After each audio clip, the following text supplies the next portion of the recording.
Class twelfth. Next derivation है अपने पास में electric field intensity due to a point charge. देखो, मान लो मैंने एक ये पॉइंट चार्ज कंसीडर कर लिया Q, ठीक है, और एक और इससे डिस्टेंस R नोट डिस्टेंस के ऊपर एक और पॉइंट चार्ज रख दिया, दैट इज Q नोट, ठीक है।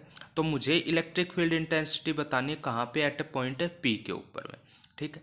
तो जब ये Q है मेरे पास में, ये इलेक्ट्रिक फील्ड कुछ ना कुछ जनरेट करेगा, ठीक है, और ये कोई ना कोई इन दोनों के चार्ज में अंदर में क्या होंगे, तो कोई ना कोई फोर्स भी एग्जर्ट करेंगे, ठीक है।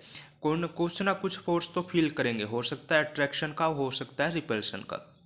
तो उस फोर्स को हम कैसे देते हैं, according to Coulomb's law, force is equal to 1/4 pi epsilon naught Q1 Q2। यहाँ पे Q1 क्या है, कैपिटल Q, और Q2 क्या है, Q नोट, अपॉन में क्या, R नोट का स्क्वायर, इनटू में R note cap. R note cap क्या है मेरे पास में, direction of A vector. Let us consider इस इक्वेशन को क्या मैंने मान लिया, मैंने फर्स्ट इक्वेशन, ठीक है। सेकंड, इलेक्ट्रिक फील्ड इंटेंसिटी अगर निकालनी हो तो क्या निकालते हैं, इलेक्ट्रिक फील्ड इंटेंसिटी हमें पता है फोर्स पर यूनिट चार्ज होती है, तो वही ये फोर्स है, इसको डिवाइड कर दूंगा किससे, मैं चार्ज से, दैट इज Q नोट से। तो ये आ जाएगा मेरे पास में formula, that is 1/4 pi epsilon not.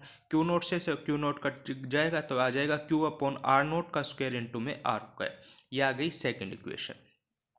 अच्छा, नेक्स्ट चीज, in general for positive point charge the electric field vectors at several point are directed outward. देखो, अगर पॉजिटिव चार्ज होगा तो इसकी इलेक्ट्रिक फील्ड जो होगा वो हमेशा डायरेक्टेड आउटवर्ड होगा, ठीक है। नाउ फॉर पोजिशन वेक्टर्स, मान लिया मैंने एक एक्स वाई प्लेन के अंदर में क्या है, ये दोनों के दोनों क्या है, वेक्टर्स रख दिए, दैट सॉरी चार्ज रख दिए, एक मेरे पास में Q प्लस Q चार्ज और एक Q नोट, जो क्या करेगा, इलेक्ट्रिक फील्ड इंटेंसिटी एक्सपीरियंस करेगा।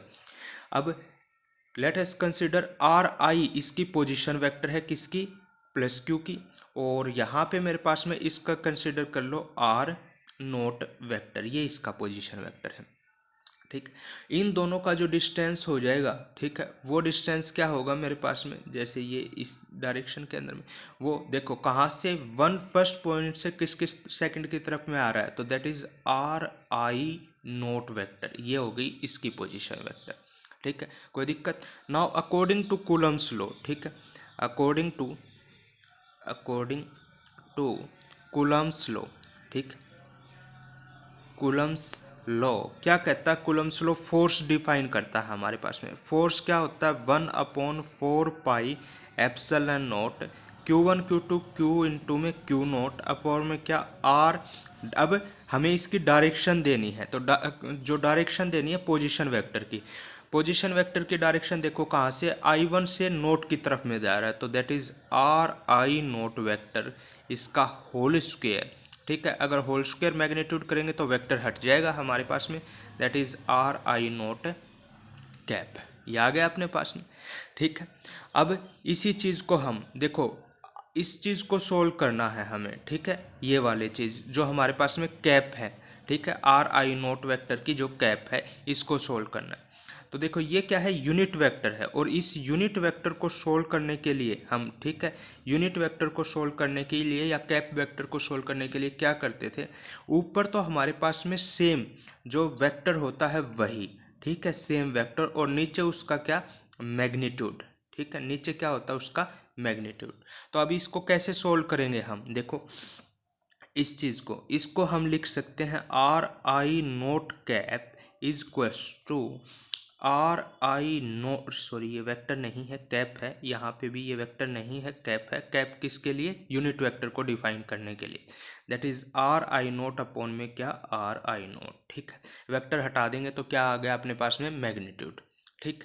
अब अगर मुझे AP का डिस्टेंस निकालना हो इसी टर्म्स के अंदर में, ठीक है, इसी टर्म्स के अंदर में, तो देखो किस तरीके से हम AP का डिस्टेंस निकालेंगे, देखो ये AP, ठीक है, क्योंकि दोनों पॉइंट के बीच में डिस्टेंस कितना है, यही AP तो है ही ना, ठीक है। तो इसको कैसे निकालेंगे, याद करो कौन सी वाली कंडीशन हमारे पास में, वेक्टर लॉ ऑफ एडिशन की। वेक्टर लॉ ऑफ एडिशन क्या कहता है, देखो वेक्टर लॉ ऑफ एडिशन कहता था, मान लो मेरे पास में अगर कोई ट्रायंगल है, ठीक है, और उसके अंदर में उसकी साइड्स को कौन डिफाइन कर रहा है, वेक्टर, इस तरीके से, ठीक है, ये टेल है, ये इसका हेड है, और ये टेल है और ये क्या है, हेड। जो तो तीसरा होता था, तीसरी साइड, वो हमेशा इसका रिजल्टेंट होगा और अपोजिट में होता था। अब अगर इसको मैं नाम दूँ तो ये होता था ए, ये होता था बी, ये सी, और इसमें हम कैसे लिखते थे, A vector plus B vector is equal to C vector. अब मुझे चाहिए कौन सा है इसके अंदर में, देखो तो ये वाला, और अगर इसी ट्रायंगल के साथ में इसको क्या करें, रिलेट करें, तो ये चाहिए है मुझे बी।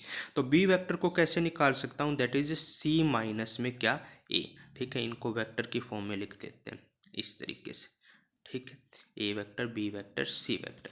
ठीक है, ये कौन सा लॉ भी कहलाता था, वेक्टर लॉ ऑफ एडिशन। ठीक है, ट्रायंगल लॉ ऑफ एडिशन जिसके अंदर में हम पढ़ते थे।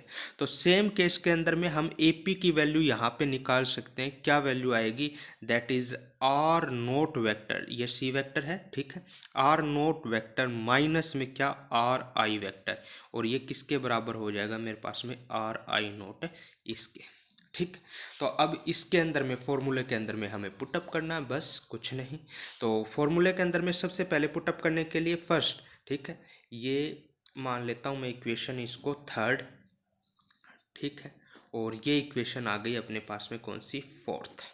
नाउ इलेक्ट्रिक फील्ड इंटेंसिटी के लिए हमें पता है क्या होता है, force per unit charge, force per unit charge. तो क्या आ जाएगा अपने पास में फोर्स, जैसे अभी अभी निकाला था ना हमने।